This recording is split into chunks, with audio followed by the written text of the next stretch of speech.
नमस्कार दोस्तों, मैं कुंदन कुमार आपका स्वागत करता हूं आपके अपने चैनल एसएससी दीप पर। कैसे हैं आप लोग? आशा करते हैं स्वस्थ होंगे और परीक्षा की तैयारी भी कर रहे होंगे।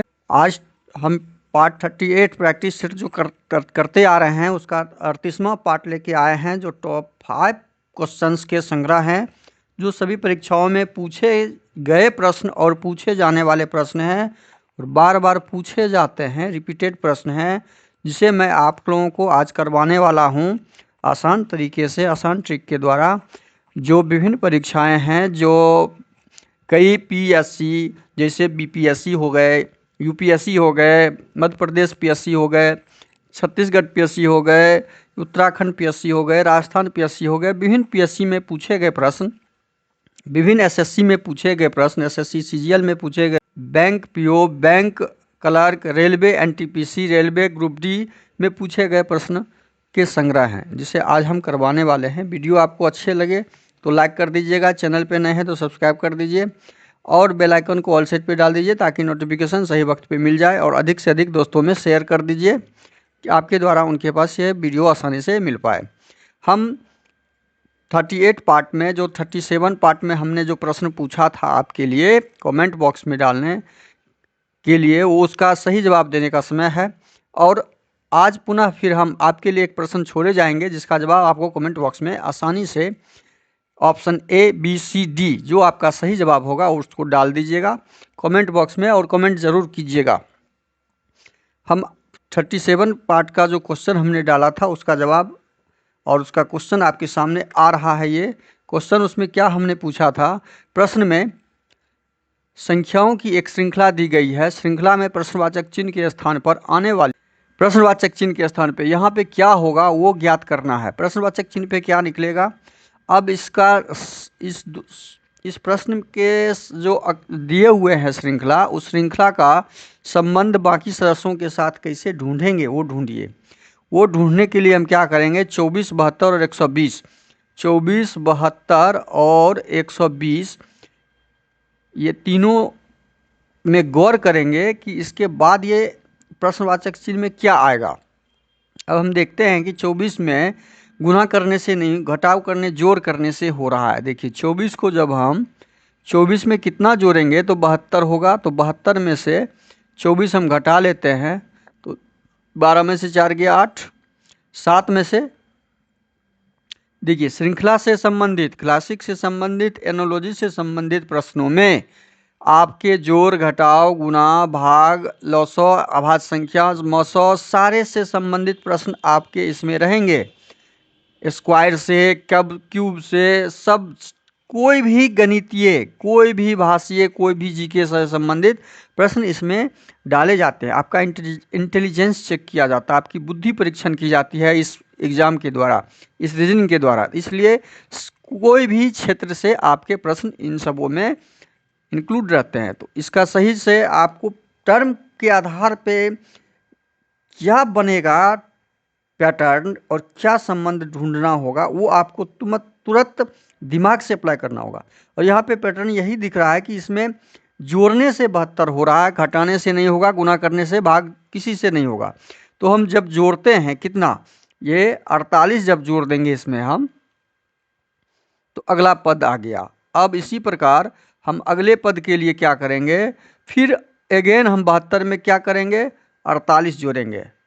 फिर 72 में हम जब 48 जोड़ते हैं तो 8 2 10, 7 4 11, 12 हो जा रहा। फिर हम क्या करेंगे, 120 में 48 जोड़ेंगे। खाली पद लाने के लिए हमें टर्म मिल गया, हमारे पास पैटर्न मिल गया कि टर्मों के साथ 48 जोड़ने पर अगला टर्म आ जा रहा है, अगला पद आ रहा है श्रृंखला का। तो ये खाली जगह प्रश्नवाचक चिन्ह के जगह पे क्या आएगा, उसमें भी हमें 48 जोड़ना होगा पीछे वाले टर्म के साथ। पीछे वाले टर्म 120 है, तो 120 में जब हम 48 जोड़ेंगे, 120 में जब हम 48 जोड़ेंगे तो क्या आ जा रहा है, 120 में 48 जोड़ेंगे तो 8 4 2 6, 168 आ रहा है। प्रश्नवाचक चिन्ह के स्थान पे क्या होगा, 168। हमारा आंसर 168, ऑप्शन नंबर बी, सही जवाब ऑप्शन नंबर बी हो जाएगा। 38 पार्ट्स का पहला नंबर क्वेश्चन हम आज करने वाले हैं, उसको देखिए। प्रश्न में संख्याओं के 4 जोड़े समूह दिए गए हैं उस जोड़े समूह को ज्ञात कीजिए जो अन्य सभी से भिन्न है। ये जितने भी संख्याएं दी गई हैं समूह के साथ 4 जोड़े में, उनमें से कोई ना कोई अपने से भिन्न है, तो भिन्न जो होगा वो ऑप्शन सही होगा। वो ढूंढेंगे कैसे?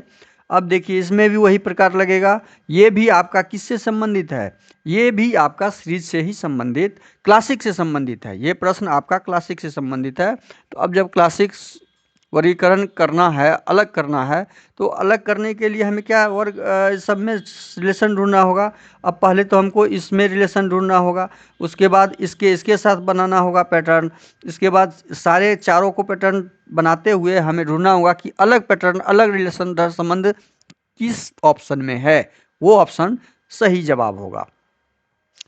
तो अब यहाँ देख रहे हैं 71, 7, 3 और 17, ये सब क्या हैं? ये सारे प्राइम नंबर हैं। प्राइम नंबर जान रहे हैं, अभाज्य संख्या। ये सारे क्या हैं? प्राइम नंबर हैं। प्राइम नंबर मीन्स होता है अभाज्य संख्या, सारे अभाज्य संख्याएं हैं। अभाज्य संख्या ऑप्शन नंबर बी में भी क्या है? ये अभाज्य संख्या है। क्या है ये? सारे अभाज्य संख्या हैं, अभाज्य संख्याएं हैं। ऑप्शन नंबर सी में भी क्या देख रहे हैं हम? ये सारे 41, 5, 3, 47, ये भी सारे अभाज्य संख्याएं हैं। ये भी सारे अभाज्य संख्याएं हैं, क्रम से यहाँ मतलब नहीं है। अब ऑप्शन नंबर डी में देखते हैं हम। ऑप्शन नंबर डी में सारे तो अभाज्य संख्याएं हैं, लेकिन 14 जो लिखा हुआ है ये अभाज्य संख्या नहीं है। ये 14 आपके भाज्य संख्याएं हैं। ये क्या हैं? भाज्य संख्याएं हैं।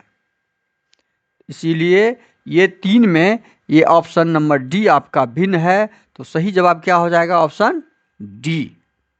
ये हम ढूंढ लिए, पैटर्न ढूंढ लिए। पहले पैटर्न ढूंढे कि इसमें रिलेशन, पैटर्न में रिलेशन क्या बन रहा है।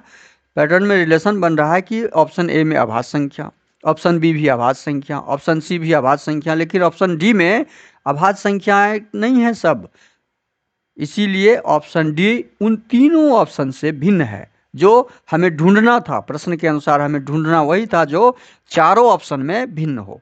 अब हम क्वेश्चन नंबर 2 पढ़िए। प्रश्न में वही श्रृंखला से संबंधित है। श्रृंखला दी गई है, श्रृंखला में प्रश्नवाचक चिन्ह के स्थान पे क्या आएगा वो ज्ञात करना है। अब इसे बनाने के लिए क्या करेंगे? हम संख्या लिखेंगे 100, 121, प्रश्नवाचक चिन्ह 169। अब सारे टर्म में हम रिलेशन बनाते हुए ढूंढेंगे कि यहाँ पे क्या आने वाला है। अब ये क्या करेंगे? देखिए यहाँ 121 जोड़ घटाव से होने वाला है नहीं, वो तो दिख रहा है, तीनों 3 अंक की संख्या है। अब यहाँ पे ये 100 कहाँ से आया? तो 100 हमारा जो आया वो 100 10 गुना 10 जब करते हैं तो 100 आ गया। इसका मतलब है 10 का स्क्वायर, 10 का स्क्वायर हो गया। अब ये 21 कहाँ से आया? अब देखिए 21 कहाँ से आ गया? 121। अब ये 121 कहाँ से आ गया? ये 121 जो हमारा आया है उसका भी वही फार्मूला है। ये 10 का गुना और ये 11 का गुना है। हम 11 को गुना करेंगे तो क्या मिल रहा है? 11 का स्क्वायर मिल रहा है। इसी प्रकार अब हम ढूंढेंगे 169 का क्या आ रहा है। तो 169 का भी वही आ रहा है। 10, 11 और ये 13 को जब गुना करेंगे, 13 का स्क्वायर है ये क्या है? 13 का स्क्वायर है, 13 का स्क्वायर। तो जब हम ये ढूंढ लिए तो इसका मतलब रिलेशन ये बन रहा है कि 10 का स्क्वायर, 11 का स्क्वायर, फिर 12 का स्क्वायर हो जाएगा और उसके बाद 13 का स्क्वायर है। तो इसका मतलब है ये 12 का स्क्वायर यहाँ पे ये होगा। 12 का स्क्वायर का मतलब हो गया 144। इसका मतलब है प्रश्नवाचक चिन्ह के स्थान पे कौन सी संख्या होगी? 144 होगी। हम ये जो क्वेश्चन में इतना डीप में जाते हैं, डीप में आपके बेसिक जानकारी देने के लिए जाते हैं। ये डीप में जाना इसलिए ज़रूरी होता है कि अभी ये आपका डीप आपके प्रश्न के सॉल्यूशन के लिए बहुत ही आसान होगा। जब आप प्रश्न देखेंगे और ये डीप की जानकारी आपके बेसिक जानकारी रहेगी, प्रश्नों का बेसिक जानकारी होना, एक्सरसाइज का बेसिक जानकारी होना आपके अपने एग्जाम में कम से कम समय में सॉर्ट आउट प्रॉब्लम को करने के लिए सहायता प्रदान करता है। इसलिए आपको ये देखिए, ये इतना डीप में हम जाने के लिए तत्पर रहते हैं कि आपको जितना डीप नीचे लेके जाके इससे सिखाएं। अब इसमें इसका सही जवाब क्या हो जाएगा? ऑप्शन बी 144 जहाँ पे होगा वो। अब क्वेश्चन नंबर 3 देखिए, वह विकल्प ज्ञात कीजिए जिसमें प्रश्न आकृति निहित हो। अब इस प्रकार के प्रश्न में क्या होता है, ये इनबिल्ड वाला प्रश्न है। जो चित्र, ये जो आपका प्रश्न आकृति दिया हुआ है, ये आकृति किस में लगा हुआ है वो ढूंढना है। तो वो ढूंढने के लिए हमें पहले एलिमिनेट, इसमें तो सी होगा ही नहीं, जो नहीं होगा उसको हटाते हैं। ये चित्र इसमें ये दिख रहा है ये भाग, लेकिन ये ऐसे भाग नहीं दिख रहा है, इसलिए डी भी यहाँ पे खत्म है। अब ऑप्शन बी और ए में देखते हैं। बी और में तो क्लियर है कि ए में तो ये कहीं है ही नहीं इस तरह का, ये त्रिभुजाकार ए में है नहीं, तो खत्म। बचा क्या? बी। ऑप्शन बी आपका सही जवाब है। और ऑप्शन बी में कहाँ पे ये दिख रहा है? ये देखिए, ये फिगर आपका यहाँ पे दिख रहा है। देखिए, प्रश्न आकृति हमारा ऑप्शन बी में यहाँ पे दिख रहा है, तो ऑप्शन बी आपका सही जवाब होगा। अब हम आते हैं क्वेश्चन नंबर 4 में। प्रश्न में 4 शब्द दिए गए हैं, जिनमें से 3 परस्पर संबंधित हैं। उस शब्द को चुने जो विजातीय हो। विजातीय शब्द, आज क्लासिक से ज़्यादा प्रश्न हमने डाला है। क्लासिक, ये भी क्लासिक से संबंधित प्रश्न है। विजातीय ढूंढना है। विजातीय का मतलब है ये चारों में कोई ना कोई रिलेशन होगा, और जिसमें रिलेशन नहीं निकलेगा वो उसका विजातीय चिन्ह हो जाएगा। आलू क्या है? सब्जी है। मूली क्या है? सब्जी है। टमाटर भी सब्जी है, और प्याज भी सब्जी के रूप में खाया जाता है। तो ये सारे सब्जी हैं, लेकिन सारे कहाँ पे उपजते हैं, निकलते हैं, उपजाए जाते हैं? उत्पादन कहाँ से होता है? मिट्टी के अंदर से। ये भी मिट्टी के अंदर से, मूली भी मिट्टी के अंदर होता है, और प्याज भी मिट्टी के अंदर होता है, लेकिन टमाटर आपका मिट्टी के अंदर नहीं होता है। टमाटर आपके ज़मीन से ऊपर, ये सारे ज़मीन के नीचे के में उपजने वाले सब्जी हैं, और टमाटर ज़मीन से ऊपर उपजता है, ज़मीन के ऊपर उपजता है। इसलिए इस तीनों से ये टमाटर शब्द जो है इसमें वो भिन्न है, तो ऑप्शन सी आपका सही जवाब होगा। अब हम आते हैं क्वेश्चन 5 पे। ये वेन आरेख से संबंधित प्रश्न है, और वेन आरेख से संबंधित प्रश्न आपके एग्जाम में बार बार पूछे जाते हैं, 2 से 3 मार्क के। इसलिए इसको जितना अधिक से अधिक प्रैक्टिस कीजिए वो आपके लिए लाभदायक होंगे। अब ये वेन आरेख के इस प्रश्न में हम क्या देख रहे हैं? शब्द दिया हुआ है स्तनधारी, कौवा और गाय, इस तीनों का वेन आरेख बनाना है। वेन आरेख बनाने के लिए बहुत आसान सा तरीका होता है कि जो शब्द दिया हुआ है उन शब्दों के बीच रिलेशन को पहले एस्टेब्लिश्ड कीजिए कि क्या किसी में कोई रिलेशन एस्टेब्लिश्ड हो रहा है, स्थापित हो रहा है। हाँ, अब यहाँ पे ये देखिए स्तनधारी और गाय, चूंकि गाय स्तनधारी होता है तो स्तनधारी का पहले हम डायग्राम बनाएंगे, और उसी के अंदर गाय का डायग्राम बन जाएगा। ये गाय हो गया और ये स्तनधारी हो गया, क्योंकि गाय दूध देती है तो दूध देने वाले गाय अंदर में डायग्राम में आ जाएगा, और कौवा इसके बीच में कहीं नहीं आएगा। कौवा तो कौवा होता है, ये पक्षी है, तो कौवा के लिए अलग डायग्राम बन जाएगा। ये कौवा हो गया, ये क्या हो गया? कौवा। ये जो डायग्राम जहाँ पे जिस ऑप्शन में होगा वो ऑप्शन आपका सही होगा, जो ऑप्शन नंबर बी में है। सही जवाब ऑप्शन बी। अब आते हैं आज का आपके लिए, आप लोगों के लिए प्रश्न रहा ये, श्रृंखला में प्रश्नसूचक चिन्ह के स्थान पे आने वाली आकृति को चुने। अब यहाँ प्रश्नवाचक चिन्ह के स्थान पे कौन सा उत्तर आकृति आएगा आपके नीचे से, वो उत्तर आकृति का ऑप्शन आपको सही जवाब कमेंट बॉक्स में डालिएगा।